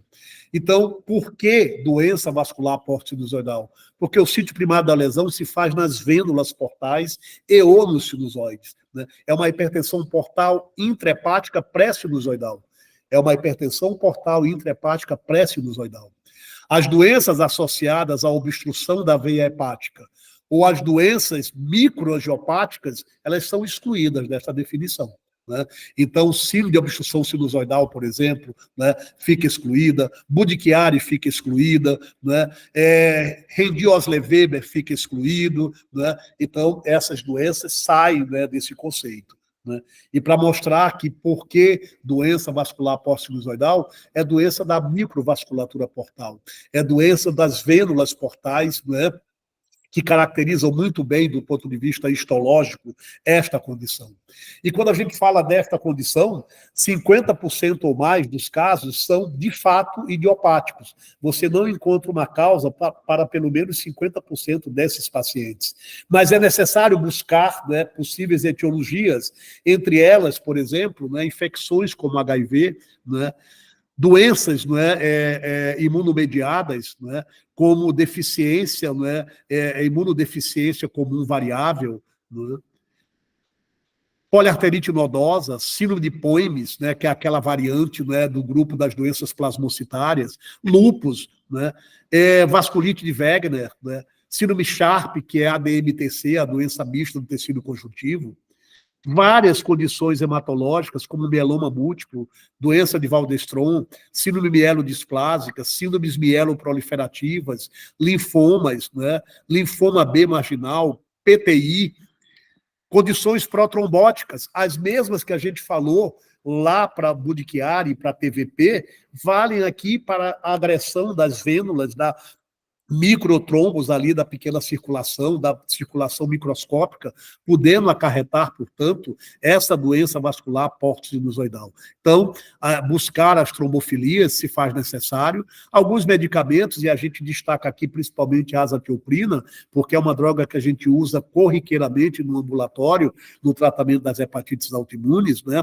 E algumas doenças genéticas, né? Como, por exemplo, a síndrome de Turner, que a gente vê, né, de vez em quando ali pacientes com Turner chegando a gente, com alterações mais colestáticas e por terem mais esteatose. Por enquanto a gente ainda não viu nenhuma com hipertensão portal e com características que possam trazer à tona essa associação com doença vascular porto-sinusoidal. E uma doença que não está aqui e que vale a pena mencionar é a doença celíaca, porque nós temos 2 casos no ambulatório com doença vascular porto-sinusoidal e a única etiologia que a gente encontrou ali que pudesse se associar àquela condição foi doença celíaca. Então, a doença celíaca também está aqui e também está lá, né, como fator etiológico ou fator de risco para a síndrome de Budd-Chiari. Muito bem. Então, de um modo geral, esses pacientes têm uma idade média de 40 a 50 anos, os testes hepáticos são anormais em 90% dos casos, sinais de hipertensão portal são vistos em 70% a 50% dos casos, diferente das doenças hepáticas crônicas, em que fadiga é uma condição muito comum, uma queixa muito comum, aqui a gente não sabe, não parece ser irrelevante a queixa de fadiga nesses pacientes. A atividade de protombina menor que 50% é vista em até 15% desses pacientes, e um dado que é de suma importância, a rigidez hepática. A rigidez hepática da maioria desses pacientes por elastografia, ela foi menor do que 10. E ainda que ela seja acima de 10, ela é sempre inferior a 20, nunca chegando àqueles patamares da elastografia do paciente com cirrose hepática. Então, por isso que a gente fala, né? Tem uma hipertensão portal, o fígado não é cirrótico, né? Como é que está a elastografia desse paciente? Está abaixo de 10? A suspeita aumenta, né? O nome começa a se aproximar de doença vascular porto-sinusoidal. E aí você não tem etiologia ali né, definida, a biópsia hepática vem e mostra venopatia portal obliterativa, né, hiperplasia nodular regenerativa e fibrose septal incompleta. Do ponto de vista anatomopatológico, esses achados são compatíveis com doença vascular porto-sinusoidal. No ultrassom, né, não há alteração, né, da superfície hepática, o segmento 4 do fígado, né, é normal ou aumentado nesses pacientes, e a medida do gradiente de pressão da veia hepática, né, é baixo nesses pacientes. Por que é baixo? Porque eles têm muita comunicação, né, hepática veno-venosa, e isso diminui ali o gradiente de pressão a despeito deles terem hipertensão portal bem documentada. Então, algumas características aqui, e aí vejam, né, esses pacientes, como é que eles vêm até a gente. Através de testes hepáticos anormais, geralmente pacientes assintomáticos, ou então já chegam com hipertensão portal, com ou sem trombose de veia porta, e é importante dizer a vocês aqui que a taxa de trombose de veia porta nesses pacientes pode chegar até 40%, é maior do que no paciente com cirrose hepática, é maior, né? Então, a dúvida vai ficar sempre, será que a trombose veio e fez a hipertensão portal? Ou será que essa hipertensão portal era doença vascular porto-sinusoidal e complicou com trombose de veia porta? E aí a gente vai precisar dos dados todos em mãos, inclusive da biópsia hepática, para ter essa resposta, né? Qual é a expressão clínica na maioria desses pacientes? Da hipertensão portal. Plaquetopenia da esplenomegalia, a esplenomegalia em si, né, as varizes da hipertensão portal e a complicação com trombose de veia porta, que pode encontrar-se em até 40% desses pacientes, né? Como é que a gente fecha o diagnóstico de doença vascular porto-sinusoidal? É necessário um bom espécime de biópsia hepática, né, aproximadamente, né, 20 ou mais milímetros desse espécime de biópsia hepática, para trazer pelo menos 10 espaços portas aí e sendo analisados, né, por um expert em patologia hepática. E aí você tem, né, um espécime de biópsia com uma excelente análise de um patologista especialista em patologia hepática, mas um sinal específico de hipertensão portal. Quais são os sinais específicos de hipertensão portal? Varizes de esôfago, varizes ectópicas, hemorragia por ruptura de varizes, colaterais portosistêmicas ali identificadas, né? Então, um sinal específico de hipertensão portal, um desses aqui listado, com uma biópsia hepática compatível, isso já é diagnóstico. Quais são as características histológicas que são consideradas específicas para, né, doença vascular porto-sinusoidal? Está aqui, venopatia portal obliterativa, hiperplasia nodular regenerativa e fibrose septal incompleta. Esta é a tríade histológica que eu almejo no laudo de uma biópsia hepática de uma doença vascular porto-sinusoidal. Ou então, né, eu tenho um espécime de biópsia, né, com um sinal não específico de hipertensão portal, como ascite, plaquetopenia, ou um aumento do baço de mais de 13 centímetros, mais um sinal histológico não específico, que pode ser os que aqui abaixo estão. Anomalias dos espaços portas, modificação da arquitetura hepática, com dilatação sinusoidal, né, na zona 3, fibrose perisinusoidal, ou seja, características que não são específicas, mas que juntas podem trazer benefício para este diagnóstico. É desse modo que atualmente a gente tem, né, os critérios definidores para o diagnóstico de doença vascular porto-sinusoidal. Como é que eu trato? O tratamento é da hipertensão portal. A anticoagulação, quando fazer? Quando tiver trombose de veia porta e que essa trombose de veia porta tenha indicação precisa para anticoagulação. É uma trombose completa, sintomática, se estende para a veia mesentérica superior, eu vou anticoagular. Ainda não há nenhuma recomendação, apesar da alta taxa de trombose nessa população, que é em torno de 40%, fazer anticoagulação profilática. Diuréticos no tratamento da ascite desse paciente e, raramente, esses pacientes serão candidatos a TIPS ou transplante hepático. Isso é doença vascular porto-sinusoidal. E aqui, meu muito obrigado pelo cansar vocês tanto, já são 15 para as 9. Aqui só para mostrar a minha gratidão aqui a essa trinca, que é a Ivonete, a doutora Lúcia, o doutor Eduardo, né? E dizer o quanto a gente é feliz por estar ali todas as tardes, ou quase sempre, segunda, terça e quarta. Muito obrigado e qualquer dúvida, vamos às perguntas. Ficou alguém na sala? Presente. Gama. Oi. Gama. Oi. Posso perguntar?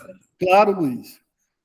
Gama, é o seguinte, eu recebi hoje, por uma grande coincidência, um cirrótico no consultório que tinha recebido alta ontem, depois de uma semana internado por uma trombose de veia porta super extensa. Uma trombose que, pela descrição, pegava o sistema porta difusamente dilatado, trombose completa de toda a veia porta, estendia-se para a confluência das veias mesentérica, superior e esplênica, veia umbilical recanalizada, com trombose no segmento intrahepático, colateral gástrica esquerda, com trombo, artéria hepática com calibre e velocidade aumentados. Aí eu não sei por que, se era a artéria, né? Porque a descrição é da artéria, 104 centímetros por segundo, e pâncreas de aspecto crônico e baço levemente aumentado. Esse paciente é um alcoólatra de longa data e veio também do hospital com diagnóstico de hepatite, uma hepatite B. E ele já estava recebendo rivaroxabana, e a minha dúvida estava com ascite, spiders, não tinha sinal ainda de descompensação, mas, enfim, não estava com edema de membro inferior, não tinha sangrado, mas já tinha feito ligadura de varizes de esôfago a semana passada. Sim. E a minha dúvida ficou no seguinte, ele nunca soube da hepatite B, virgem de tratamento, e eu pedi a quantificação de DNA, né, de HBV-DNA, e fiquei pensando quando que eu poderia pensar em botar esse cidadão numa fila de transplante.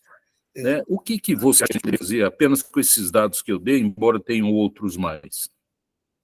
O Scheider, eu acho que assim, é muita trombose, entendeu? É muita trombose para um paciente cirrótico.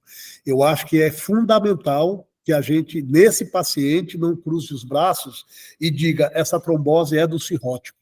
É necessário olhar para esse paciente e pedir, né, exames para trombofilias, né, todas elas, porque assim, é muito território trombosando.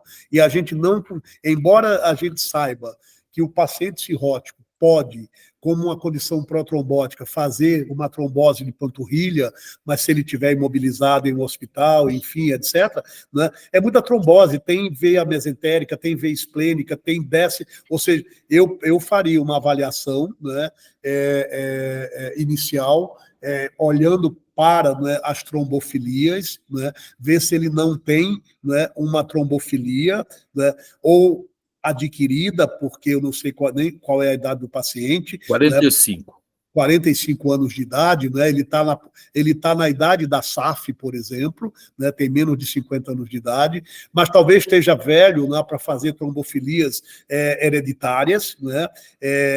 Mas não está velho para fazer JAK2, por exemplo. Mas as trombofilias hereditárias, mutação no gene da protrombina, proteína C, proteína S, etc., fator 5 de Leiden, eu acho que ele faria mais cedo.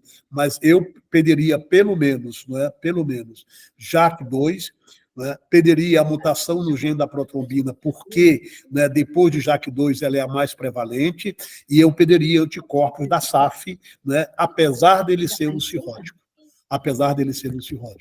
Entendeu? E eu não sei se esse paciente, né, com tanta trombose, ele vai ter anatomia para um transplante hepático. Entendeu? Eu não sei, entendeu? Então, assim, ele está anticoagulado, você tem que fazer o ultrassom de 15 em 15 dias aí, nesse primeiro tempo aí, para avaliar se ele está recanalizando e o que ele está recanalizando, né? Olhar para esse paciente de 15 em 15 dias com imagem, olhar comportamento clínico e depois, então, rever lá na frente, né? Esse paciente, se ele for, né, candidato a um transplante ele é elegível ao transplante? Entende? Eu acho que isso são as perguntas principais nesse momento. Obrigado. Ô, Sheida, esse paciente tem componente de NASH também ou não? Não tem nada, nada. E ele é bastante magro, mas é magro emagrecido, né? Sarcopenia. Sarcopênico, sem dúvida. Muito bem. Mais alguma pergunta? Doutor, deixa eu só perguntar uma coisa, em relação mesmo a esse caso aí que o Sheida comentou. Quando o paciente tem histórico de hipertensão portal e várias de esôfago e tal, qual que é o momento ideal para eu começar a anticoagulação? Eu tenho que ter erradicado todas as varizes, só ter iniciado o beta-bloqueador já é Se suficiente? você iniciar beta-bloqueador, já é suficiente. Tá bom. Já é suficiente. Se você tiver varizes de alto risco para sangrar, varizes de grande calibre, com manchas vermelhas na superfície, você pode fazer, né, a anticoagulação, a ligadura elástica desses pacientes e aguardar aí até 2 semanas para fazer a anticoagulação. Quem vai determinar se você pode esperar ou não é a evolução do paciente, né? Porque se ele tiver ali com uma trombose, com indicação de anticoagulação, e ele está estável, ele pode esperar. Mas se ele começar a mostrar sinais ou sintomas de que ela está se estendendo, não dá para esperar, né? Tá bom. Obrigada, doutor. Mais alguma pergunta? A filhinha da Anitta lá, Gama. Anitta, então vamos encerrar. Desculpem a demora, entendeu? São 10 para as 9, mas eu não tinha como não abordar todos os temas e trazer essas informações que fossem mais relevantes para esse grupo de doenças vasculares, né? E aí é uma coisa que, assim, isto é um território, né, pouco explorado, melhor, pouco explorado não, pouco vivido, né, na nossa rotina do dia a dia, no sentido de, o que a gente mais vê é a trombose que não precisa anticoagular. É aquela que já chega com cavernoma, ou é assintomática. O que a gente precisa ganhar mão é quando anticoagular, né, como anticoagular e como acompanhar esses pacientes. E aí, na verdade, é aliar, né, a prática clínica com o estudo, obviamente, inerente a esse assunto. Não,